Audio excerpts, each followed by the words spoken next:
Os nossos cumprimentos a todos e votos de muita paz. Nós estamos fazendo o estudo do livro Os Mensageiros, pelo espírito André Luiz e a psicografia de Chico Xavier. E nós vamos nos lembrar, há 15 dias atrás, nós fizemos o estudo do capítulo 26 desse mesmo livro, né? O capítulo 26 falava de ouvir aqueles servidores daquele posto de socorro que o Alfredo, ele dirigia, né? Então, a inconveniência, esse capítulo mostra a inconveniência do espírito desencarnado se prender às lamentações da família aqui encarnada. E a mesma coisa, o nosso cuidado por aquele que parte, né? Que também não podemos incomodá-lo, temos que lembrar dele com carinho, mas sem desespero, sem lamentação. E hoje nós vamos fazer o estudo do capítulo 27, naquele mesmo posto de socorro, né? Que Aniceto, André Luiz e Vicente estão lá, né? Visitando. E nós vamos para esse capítulo, O Caluniador. Vamos à leitura dele, então? Enquanto o administrador se entregava a conversações educativas com os numerosos subordinados, Aniceto, que era o orientador, chamou-nos à pequena construção isolada e falou: vejamos aqui outro ensinamento. Avançamos na direção de algumas câmaras separadas, de alguns quartos que estavam separados. E o nosso instrutor, né, o Aniceto, abriu uma porta e vimos um louco que parecia fundamente irritado. Ele estava muito irritado. Fixou em nós o olhar inexpressivo e gritou estentoricamente. Aniceto, porém, se adiantou e cumprimentou-o atencioso. Como vai, Paulo? As palavras, ao que eu senti, emitiram um certo fluxo magnético e aquele enfermo, Paulo, ele revelou profunda modificação. Ele ficou quieto de súbito, sentou-se mais calmo, embora trêmulo e espantadiço. E aí o Aniceto vai perguntar: tem sentido melhoras, Paulo? Perguntou, né, o Aniceto. E tocou também no ombro, né? Ele fez essa pergunta e tocou no ombro. Ao contato pessoal de Aniceto, o doente mostrou algum raciocínio e respondeu: vou melhorando graças a... E à vista da expressão reticenciosa, o instrutor falou em tom firme, como se desejasse auxiliar-lhe a vontade enfraquecida. Termine, Paulo, termine. E o doente fez enorme esforço e concluiu: graças a Deus. Anotando-lhe o sofrimento e a indecisão, lembrei dos enfermos das câmaras, aos quais prestava Narcisa ampla colaboração afetuosa.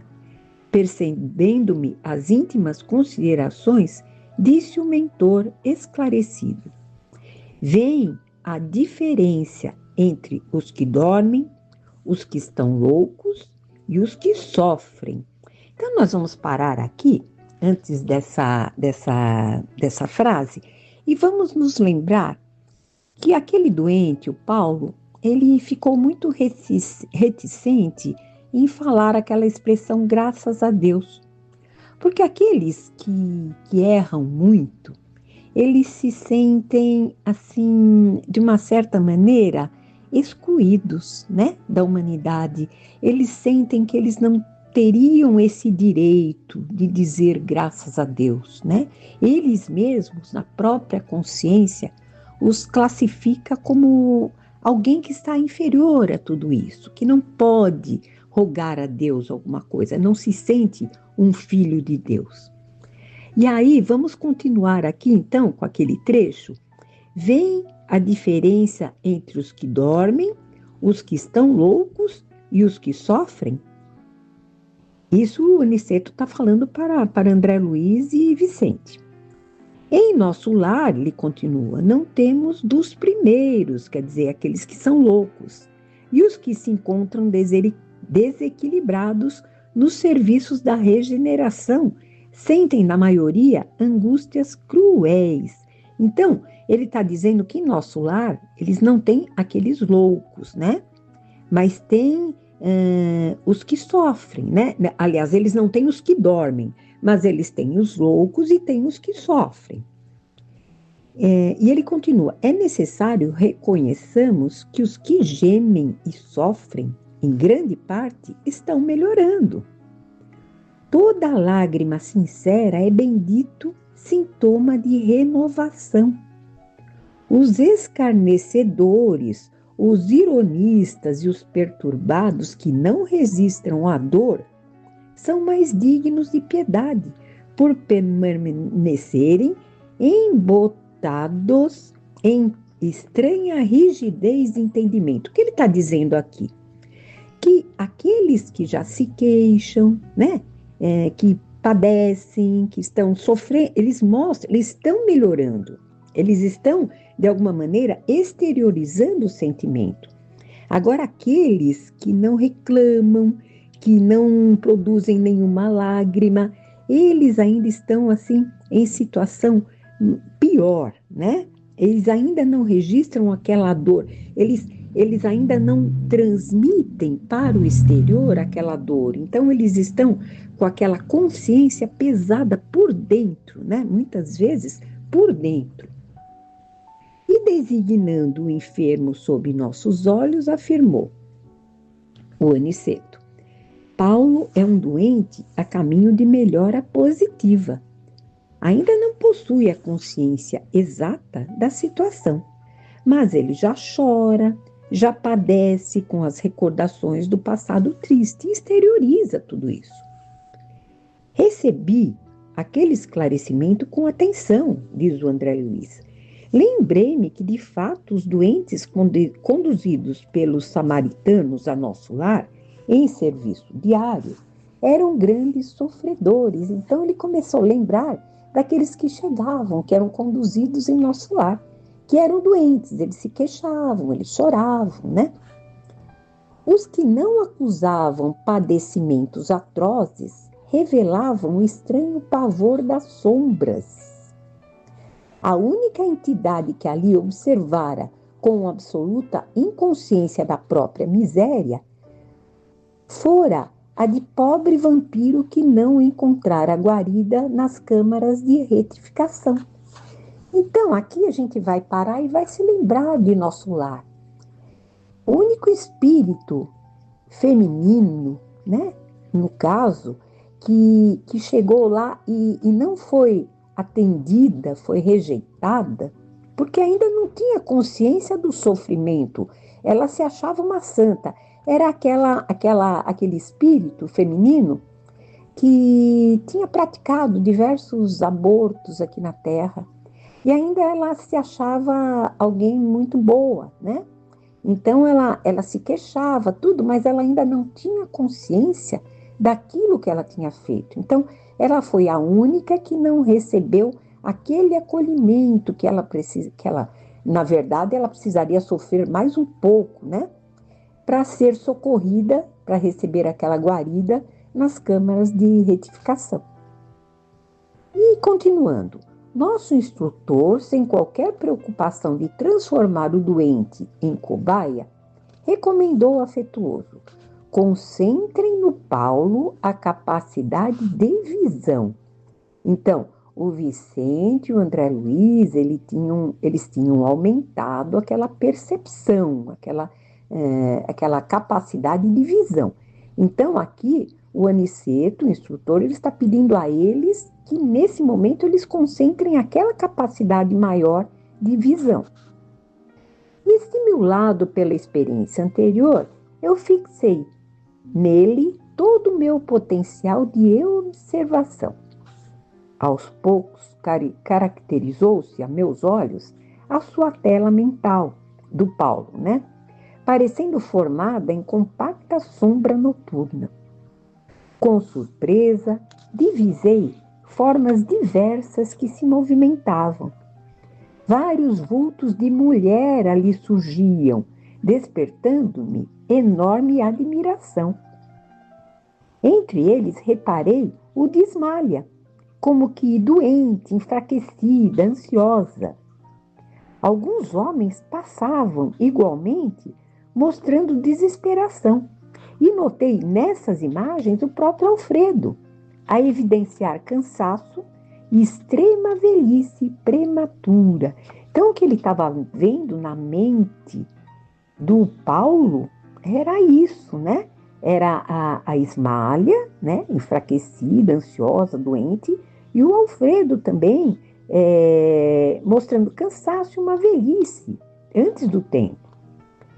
E vozes misteriosas se faziam ouvir.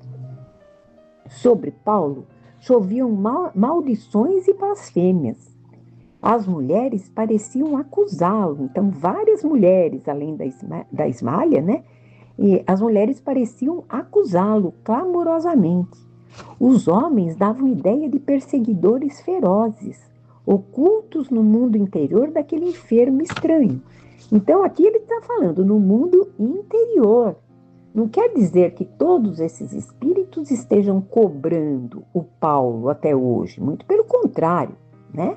Mas no interior do Paulo é isso que está sendo observado, a sua culpa, os atos errados que ele praticou, né? E continuando, observando, porém, que os vultos de Ismália e Alfredo se movimentavam naquele painel escuro, não pude sofrear a curiosidade.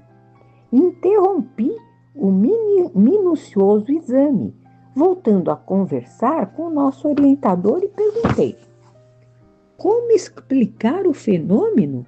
Estou assombrado. Antes, porém, que pudesse expressar maiormente o espanto que me dominara, o Aniceto ele ajuntou: já sei, admira-se da presença de Ismália e do seu marido nas reminiscências do enfermo.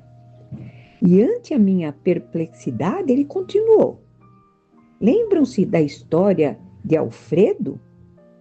Temos diante de nós o falso amigo que lhe arruinou o lar. Então, o Paulo é que era aquele falso amigo do Alfredo que acabou fazendo intriga, né, com o seu casamento com a Ismália, né, destruindo o seu casamento. Temos diante de nós aquele falso amigo. Paulo, contudo, ele não somente cometeu a ingratidão, como ele envenenou o espírito de outras senhoras também. Traiu outros amigos e destruiu a alegria e a paz de outros santuários domésticos, de outros casamentos que iam bem, né? Ele acabou destruindo tudo isso pela calúnia. Observando Ismália, aflita, e Alfredo, desesperado, nas recordações do Paulo, vemos as imagens criadas pelo caluniador, por ele, para seus próprios olhos. Então, não existia nada daquilo, né? O Alfredo não estava contra mais o Paulo e nem a Ismália. Então, eles haviam perdoado. Mas, de qualquer maneira, na tela mental do Paulo ainda existiu aquelas intrigas, todos eles o acusando, né? E ele continua: nossos amigos desse posto evoluíram, transpuseram a fronteira da mágoa, escaparam aos monstros do ódio e vestem-se hoje de luz. No entanto, Paulo os vê como ele imagina, para escarmento de suas culpas, né? Para aumentar as suas culpas. O criminoso nunca consegue fugir da verdadeira justiça universal, porque carrega o crime cometido em qualquer parte que ele vá. Tanto nos círculos carnais como aqui, a paisagem real do espírito é a do campo interior. Então, não adianta você se arrumar exteriormente, você tentar mudar a sua aparência externa. O que você carrega não vai mudar. Aquelas cenas vão permanecer dentro de você, no seu interior. e aquela culpa da consciência que vai fazer tudo isso. Viveremos de fato com as criações mais íntimas das nossas almas, mesmo que você viaje, mesmo que você mude aquele cenário, você vai carregar com você aquelas paisagens íntimas. E continuando, reparando minha dificuldade para compreender de pronto, Aniceto prosseguiu, depois de pequeno intervalo. Para melhor elucidação, recordemos a crucificação do Mestre Divino. Sabemos que Jesus penetrou na glória sublime logo após aquela suprema dor do Calvário. Entretanto, nós ainda estamos a vê-lo frequentemente pendurado na cruz, martirizado pelos nossos erros, flagelado pelos nossos açoites, porque a visão interior a isso nos compele. A condenação do Mestre foi um crime coletivo, e esse crime está conosco até o dia em que nos vestirmos na divina luz da redenção. O esclarecimento não poderia ser mais lúcido. Sentia-me diante de nobre revelação. O dever possui as bênçãos da confiança, mas a dívida tem os fantasmas da cobrança, tornou o generoso mentor com grave acento. Então, repetindo, o dever possui as bênçãos da confiança, mas a dívida tem os fantasmas da cobrança. Readquirindo a serenidade, interroguei. Então, aí vai André Luiz perguntar. Mas Paulo veio ter casualmente a esse posto? Como é que ele chegou aqui, né, o Paulo, a esse posto de socorro? E o Aniceto vai responder, não, foi trazido pelo próprio Alfredo, que se sentiu necessitado de disciplinar o seu coração. Nosso amigo, que hoje dirige essa casa de amor, desprendeu-se do mundo sob intensa vibração de ódio e de desespero. Então, quando ele se desprendeu, o Alfredo se foi com muito ódio no coração, né? Com muito desespero. Ele sofreu muito nos primeiros tempos, embora nunca fosse abandonado pela dedicação da abnegada Ismália, da companheira. Alfredo, todavia, não pôde ver Ismália enquanto não se desvencilhou daquelas baixas manifestações de rancor. Então, a ele foi proibido ver Ismália naquelas condições de ódio. E ele, socorrido em campo da paz, compreendeu as próprias necessidades. Tão logo o Alfredo adquiriu algum mérito, intercedeu pelo amigo infiel, buscou-o em recanto abismal e tão nobremente se dedicou ao aperfeiçoamento de si mesmo que conquistou a posição de administrador desse posto de socorro aqui. Trouxe o tutelado, né, o caluniador em sua companhia e trata-o como irmão hoje em dia, atualmente. Não julguem que o marido de Ismália, que o Alfredo, conseguiu essa vitória espiritual tão somente pelo fato de desejá-la. Ele desejou-a, procurou-a, alimentou-a e agora permanece na realização. Então, tudo é um processo, não basta apenas desejar, né? Então, ele desejou, ele trabalhou, ele procurou, ele alimentou aquela ideia, né? E agora ele está realizando. Há muitos anos conversa com o Paulo, o Alfredo, né? E ele conversa diariamente. Nos primeiros tempos, aproximava-se do enfermo como necessitado de reconciliação. Depois, como uma pessoa caridosa. Mais tarde, adquiriu o entendimento, comparando situações. Em seguida, ele sentiu piedade. Logo após, experimentou simpatia. E, presentemente, conquistou a verdadeira fraternidade, o amor sublime de irmão pelo ex-inimigo. Vejam que processo longo. Não é desejar, apenas desejar o perdão. Veja os passos do entendimento, do perdão. Quais são os passos? Não é uma coisa da noite para o dia, dependendo daquilo que você causou, né? Então, é um processo muito longo, mas que Alfredo aqui está conseguindo, está sendo bem sucedido. Ele já atingiu até o amor por aquele ex-inimigo. E fazendo pequena pausa, voltou a dizer espirituosamente: como vem, o ensinamento de Jesus quanto ao batei e abrir-se-vos-á é muito extenso. No plano da carne, insistimos à porta das coisas exteriores, procurando facilidades e vantagens. Mas aqui temos de bater à porta de nós mesmos, para encontrar a virtude e a verdadeira iluminação. Vicente, que até então se conservara calado, ele perguntou: Paulo, todavia, permanecerá aqui para sempre, indefinidamente? E o nosso instrutor, o Aniceto, fez um gesto significativo e concluiu: voltará breve à terra.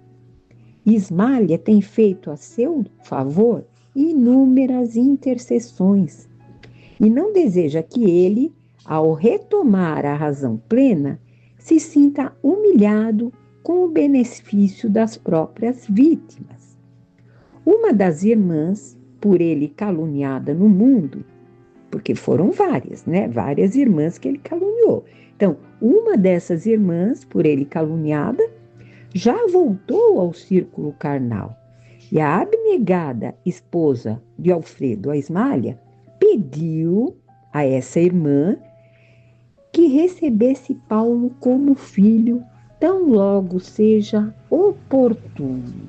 Então veja como tudo está caminhando na forma de um ressarcimento por esse Paulo que será ligado a uma dessas que sofreram também por ele, a calúnia dele, né? E nós vimos então nesse capítulo, em resumo agora, a dificuldade do Paulo pronunciar, né, o graças a Deus. Isso é muito importante. O espírito endividado, ele acaba se sentindo de certa maneira rejeitado, como se ele não tivesse direito, né, de fazer aquele pedido, graças a Deus, né? E aí André Luiz, ele vai exercitar a visão espiritual e vai ver a história daquele Paulo, né, na mente dele, que está implicando com o Alfredo e com a Ismália, né, com aquele casal, né? E na mente dele permanece ainda a culpa, né? A ação que ele praticou, que ele causou à época. E a reconciliação, isso também foi importante nesse capítulo, que ela é feita aos poucos, né? Ela vai do entendimento até a piedade, depois da piedade até a simpatia, depois a verdadeira fraternidade, ela vai culminar naquele amor sublime. Então, é um processo, né? Esse processo de reconciliação novamente. E por hoje, nós terminamos o capítulo 27, né? Que vimos aqui, o caluniador, e nos comprometemos a dar continuidade a esse estudo daqui a 15 dias. Fiquem com Deus e até lá.